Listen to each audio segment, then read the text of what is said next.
Hey guys, it's Fatal Trigger here with another deck profile. Today I want to show you guys a Blazing Flare deck. This one's special. This Blazing Flare deck consists of no Superior Ride. Now, I bet you're wondering why no Superior Ride. It's simple. Superior Rides constrict the deck and they limit to what the deck can do.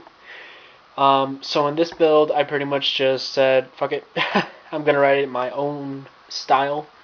And it's very consistent. It's more controlled than the basic Blazing Flare decks out there.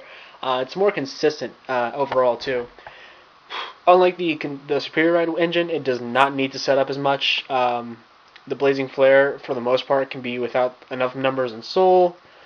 And yeah. So here, I'll explain every card and I'll explain why I chose them. First off, the trigger setup is 4 heal, 6 crit, 6 stand. It's a very aggressive one to make up for the controlling aspect of the deck. It's also very defensive because all these triggers are 10k shields, which means I can guard for higher numbers, which lets me last longer in the game. 4 heal is the standard, 4 critical, just to add in pressure early game and to get that extra push off, and 6 critical and 6 stand. 6 stand again because I've become a fan of stand triggers. They're not for damage per se, but they're more for negging my opponent cards. So basically, I attack, I stand a unit, I attack again. What stand triggers do best is they neg your opponent more cards to guard with. If your opponent's at 5 damage and you stand one of your rested units, they're going to have to guard a little extra just to get past that unit and not take that damage. Sometimes it can lead to the game, sometimes it doesn't, but overall this deck is about controlling the opponent's board and making sure you neg them. I find this version kind of like a V2, like a version 2 of my Seal Goku, simply because Seal Goku is good, but it's not too consistent. It's random for the most part thanks to Goku, and also it can make that in-game push, but overall I can't control the burning as much as I can in this variation of the deck. My grade 1 is 4 Baris. People say this is too much. It's actually not. I'll have extra cards I don't really need. And plus, with all the extra stuff, I mean, Airmo I'm only going to really need 1 of. Bar I'm only going to need 1 of. The rest are pretty much irrelevant. They'll be either... I really don't need to back up my rear guards because I'll usually have Kimnaras behind them to fuel Blazing Flare for the most part.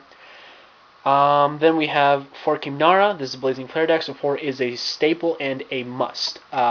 It's a very easy cost. Counterblast 1, shove to soul, and then I burn. Blazing Flare gets his power boost, and I go push. Whee! Very good for control of the game. It's a 1-for-1 card. You give up 1 card, and you get rid of 1 card. But it's very good because that 1-for-1 can lead you in the game winner, basically because you're this deck is focused on card advantage, like every other deck I will ever build. But what it does is it basically equals out the playing field and it weakens your opponent's Vanguard, so you can guard less and keep more cards than your opponent. So overall, it ends up to being a plus 2, 3, 4, 5, 6, 7. It goes crazy. Kimnara can do wonders. Then 3 bar. 3 bar because I only really need 1 behind the Vanguard, so I can have that consistent 21 pusher. Anything else is pretty much irrelevant. 3 is a little bit too much in my opinion, but I do have issues drawing into it with no draw triggers. So I run 3. Usually I like to start off a null guard, but with the Conroy I run, I search out depending on the situation. Sometimes I grab until those Airmos, a Kimnara, or a bar. But usually I leave Conroy till late game, and then I use him. I finally use my Conroy to grab out my bar, and then I go in for those 21 pushes. And then we have 4 Dragon Knight Nahalim, pretty much a staple. The 10k grade 2, very good card. 4 Berserk Dragon. Again, a lot of people think this is too much. It really isn't. Remember, Berserk Dragon isn't a mandatory effect, so I can use it whenever I can. I usually hold it onto my hand just so I can select which units I get to get rid of. Remember, this is Blazing Flare. You can't go berserk with it. You have to figure out what you want to get rid of and which cards are essential to your opponent's playstyle. For example, my opponent will play a Blaster Blade. Okay, and then they bring out something like a Boars. I'll focus more on charging my Blazing Flare to get rid of that Boars, or I'll attack the Boars, and then I'll get rid of the Blaster Blade with my attacks. But I mainly target the back row, so my opponent is left without power, and therefore needs to commit more cards to the field, which then again gives me more ammo to get rid of. So basically you have to control your opponent's board and select which cards. For example, OGTs, they all have that Silent Tom. Berserk Dragon just eats that thing up for breakfast like it's nothing. And also remember, Berserk can target grade 2s and 1s, so they're pretty much just gone. The problem I had with Goku is that it only targeted 1s, and that was very limited. My opponents would soon find out how to play around my Goku deck, and I would get beaten really, really easy. Blazing Flare, it's more controlled, I guess. It's still a very controlling deck, but it's also very aggressive at the same time. With Blazing Flare doing those consistent 21 pushes, it's very easy to pull off.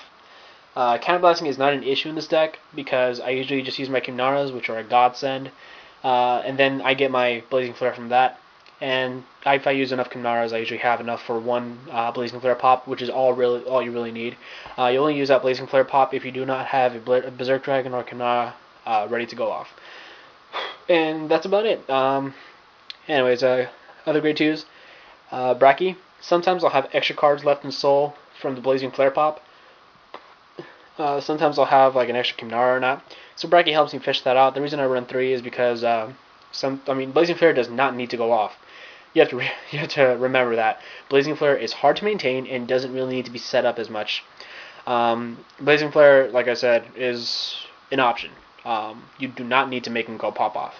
Yeah, the 5 in Soul is not really mandatory. All you need are your Berserks and your Kimnaras to go off, and you'll have that Blazing Flare for what it's worth, for what's needed, to be that 21 pusher every turn. And that's all you really need. Then for grade 3s, we have 3 Blazing Flare. Now, a lot of people will disagree with me. They'll say, oh, 3 Blazing Flare is way too much. It's not really. Remember, I don't run the Superior Ride engine. I do not run any draw triggers, so I need to run a higher number just so I can have access to my Blazing Flare. The others are fodder for Bari, or I can simply play as a rear guard. It's very good. I can play Blazing Flare as a rear guard, and he still has his attack gain effect. So I can have a field full of Blazing Flares in the front row, use Kimnara, and they're all at 13 base. Back them up with Bar each, 21, 21, 21. Very situational, but very deadly. Also, Bar comes in handy in that situation, but like I said, Blazing Flare does work as a rear guard as well, so that makes him very handy. Next up, I have 3 Vortex Dragons. Sorry for the camera, guys. I'm getting a new iPhone, so the camera quality is going to go way up. Anyways, Vortex Dragon is at 3, simply because he's a 20k by himself. I can also back him up with a Bar. He kind of sets up for that Blazing Flare, but it's kind of as a filler until I get my Blazing Flare. Like I said, I never want to have Overlord as my Vanguard, simply because he's bad as a Vanguard. But my Vortex Dragon will be kind of a substitute to my Flare. I do not want to have, Seal Dragon. As much as I like the card, I can't have it in this deck, simply because the Vortex does more. It's a 20k, and it also fuels Blazing Flare in case if I want to set it up a little faster.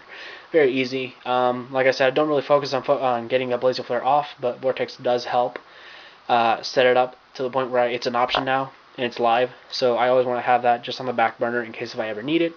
And then I have 2 Overlords. I only have 2 because his effect is worthless in this deck. Eats too much counterblast, and I have no fodder for my Kimnaras or my Berserk Dragons to fuel Blazing Flare for his pushes. So it kind of hogs all that damage for itself, and I don't really like that. But I just have 2 to be high rearguard beaters, and in case if I get the effect, whatever. But overall, this deck's about getting Blazing Flare and making them a 21 pusher, and then keep pushing and adding pressure to my opponent while negating them and making them commit more cards to the field. It's a very good deck. If you guys want to play me versus it, I'll be using it tonight on the Google Plus thing. I'll put a link down in the description. So yeah, please don't forget to rate, comment, and subscribe, and I can't wait to play you guys. And yeah, hope you guys enjoy this little deck profile. And like I said, I'm getting an iPhone, so my video quality will go up, and that's next Thursday, hopefully. Also, I'll probably have more videos out. I'll probably just have more videos more frequently throughout the week instead of like at the end of the week, because it's always on me.